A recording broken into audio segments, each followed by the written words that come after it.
আমি আপনাকে ব্যাখ্যা করছি। কারণ এখন এআই খুব বিপজ্জনক। Hello everyone, welcome to another YouTube channel creative রেজিও সিস্টার। তো আজকে আমরা দেখো এআই নিয়ে কিছু প্রশ্নের উত্তরে কি বলেন আমাদের জাকির নায়ক হুজুর। চলুন তাহলে শুনে নিই। তিনি বলেছেন, যদি এই প্রশ্নের উত্তর পান তবে হয়তো ইসলাম গ্রহণ করবেন। আমি আপনাকে ব্যাখ্যা করছি। কারণ এখন এআই খুব বিপজ্জনক হয়ে গেছে।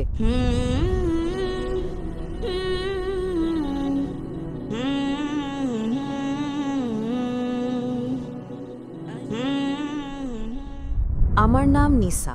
আমি আরবি এবং কোরিয়ান ভাষার অনুবাদক। আমি ডক্টর জাকির নায়েককে একটি প্রশ্ন করতে চাই। আমার বস ধর্ম মানেন না, কিন্তু তিনি কিছু প্রশ্নগুলো আমাকে করেছেন। তিনি বলেছেন, যদি এই প্রশ্নের উত্তর পান তবে হয়তো ইসলাম গ্রহণ করবেন।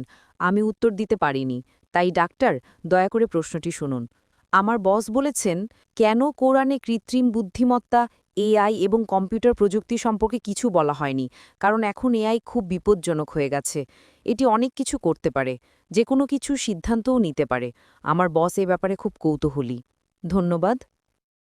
আপনার বসকে বলুন, কোরআন কোনো সায়েন্সের বই নয়। SCIENCE।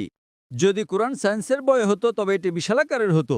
এই যে ভবনটি দেখছেন, এর ভেতরে যত বই রাখা সম্ভব সব বই মিলেও এর সমান হতো না।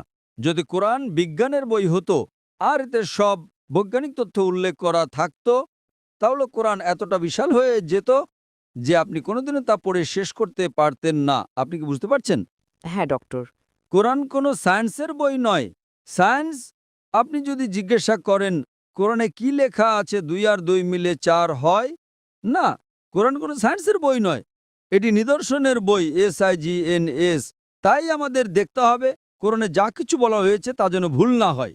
যদি আপনি মনে করেন যে কোরআনের সব কিছুই উল্লেখ থাকা উচিত, তাহলে ভাবুন তো, বিজ্ঞানে কত হাজার হাজার PhD আছে, doctor, engineer, heart specialist, brain specialist. এই সব কিছু যদি কোরআনে লেখা হতো আর আপনি তা পড়া শুরু করতেন, তাহলে আপনার পুরো জীবনেও তা শেষ করতে পারতেন না। ঠিক না বেঠিক? সুতরাং কোরআনে বিজ্ঞানের সব কিছু উল্লেখ নেই, দয়া করে ভুল বুঝবেন না। কিন্তু কোরআনে যা কিছু বলা হয়েছে তার কোনোটিই ভুল নয়। যদি কোরআনে এমন কোনো বৈজ্ঞানিক তত্ত্ব থাকে যা ভুল প্রমাণিত হয়, তবে তা আল্লাহর পক্ষ থেকে হতে পারে না। আর যদি কোরআনে এমন কিছু বলা হয় যা বিজ্ঞান অনেক পরে, 200 বা 400 বছর পরে আবিষ্কার করেছে, তাহলে সেটাই মুজিজা। তাহলে প্রশ্ন হলো, কোরআনে AI এর কথা বলা হয়নি কেন? কোরআনে এটা কেন থাকা উচিত? কোরআন কোনো বিজ্ঞানের বই নয়, কিন্তু আল্লাহ জানেন ভবিষ্যতে কি আসতে চলেছে। আমি আপনাকে ব্যাখ্যা করছি। 1 নম্বর, মানুষ আমাকে প্রায় জিজ্ঞাসা করত যে ইসলামী শরিয়া অনুযায়ী যদি আপনার কাছে ভিডিও রেকর্ডিং থাকে, যদি কোনো ভিডিও রেকর্ডিং থাকে যে কেউ চুরি করেছে, ইসলাম অনুযায়ী সেটা প্রমাণ নয়। এটাকে প্রাথমিক প্রমাণ হিসেবে ধরা হয় না, এটা দ্বিতীয় প্রমাণ। 10 বছর বা 20 বছর আগে যে কোনো সাধারণ আদালতে যদি আপনি সিসিটিভি ফুটেজ দেখাতেন আর তাতে চোর ধরা পড়তো, যে কেউ চুরি করছে, সেটাই যথেষ্ট ছিল। কিন্তু ইসলামে তা নয়। ইসলামে চোখের সাক্ষী প্রয়োজন। জি জি, তখন একদম। মানুষ অবাক হয়ে বলতো, এটা কেমন ধর্ম? কোনটা বেশি নির্ভরযোগ্য, প্রত্যক্ষদর্শী নাকি ভিডিও রেকর্ডিং? কোনটা ভালো? ভিডিও রেকর্ডিং ঠিক না ভুল? আপনার বসকে জিজ্ঞাসা করুন। সুতরাং 20 বছর আগে যদি আপনার কাছে ভিডিও রেকর্ডিং থাকতো, তবে তা ইসলামের চেয়ে সুবিধাজনক না। প্রত্যক্ষদর্শী হলো প্রাথমিক প্রমাণ, ভিডিও রেকর্ডিং গ্রহণযোগ্য ছিল না। আজ যখন কৃত্রিম বুদ্ধিমত্তা এসেছে, আপনি সহজেই আপনার ডাকাতের একটা ভিডিও তৈরি করতে পারেন। ঠিক না ভুল? ঠিক, একদম ঠিক। সুতরাং এখন মানুষ জেগে উঠেছে। আজ এটি প্রাথমিক প্রমাণ নয়। তাই ইসলাম অনেক উন্নত। আল্লাহ জানতেন AI আসতে চলেছে। আপনি কি বুঝতে পারছেন? হ্যাঁ। আপনার বস জানতেন না, আপনি জানতেন না, আমিও জানতাম না, কিন্তু আমি বিশ্বাস করতাম। আমি বলেছিলাম না ইসলাম সঠিক। হয়তো আগামীকাল কিছু ঘটবে। আমি AI সম্পর্কে জানতাম না, কিন্তু 15 বছর আগে আমার উত্তর ছিল শরিয়া সঠিক।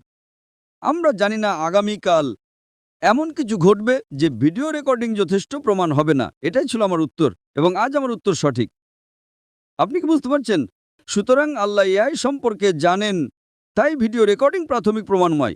আপনি কি বুঝতে পারছেন? হ্যাঁ। কিন্তু প্রত্যক্ষদর্শী হলো প্রাথমিক প্রমাণ। সুতরাং আল্লাহ AI সম্পর্কে জানেন। যদি তিনি সবকিছু লিখতে শুরু করেন, আপনি ছোট কোরআনই পড়েননি, আপনি চিকিৎসা, ভ্রূণতত্ত্বে সবকিছু সম্পর্কে কি পড়বেন? না, এটি টেলিগ্রাফিক মেসেজ। সুতরাং এটি ঈশ্বরের পক্ষ থেকে নয়, তা প্রমাণ করার জন্য আপনাকে ভুল খুঁজে বের করতে হবে। হ্যাঁ হ্যাঁ, এইটাই। এটি ঈশ্বরের পক্ষ থেকে, তা প্রমাণ করার জন্য আপনাকে এমন জিনিসের কথা বলতে হবে যা মানুষ জানতো না। আপনি কি বুঝতে পারছেন? একেই বলে অলৌকিকতা, কিন্তু এখানে সবকিছু উল্লেখ করা হয়নি। আশা করি এটি উত্তরটি পেয়েছেন। আপনাকে অনেক ধন্যবাদ ডক্টর। অসংখ্য ধন্যবাদ সবাইকে। আজকে এই পর্যন্ত। সবাই ভালো থাকবেন, সুস্থ থাকবেন। আল্লাহ হাফিজ।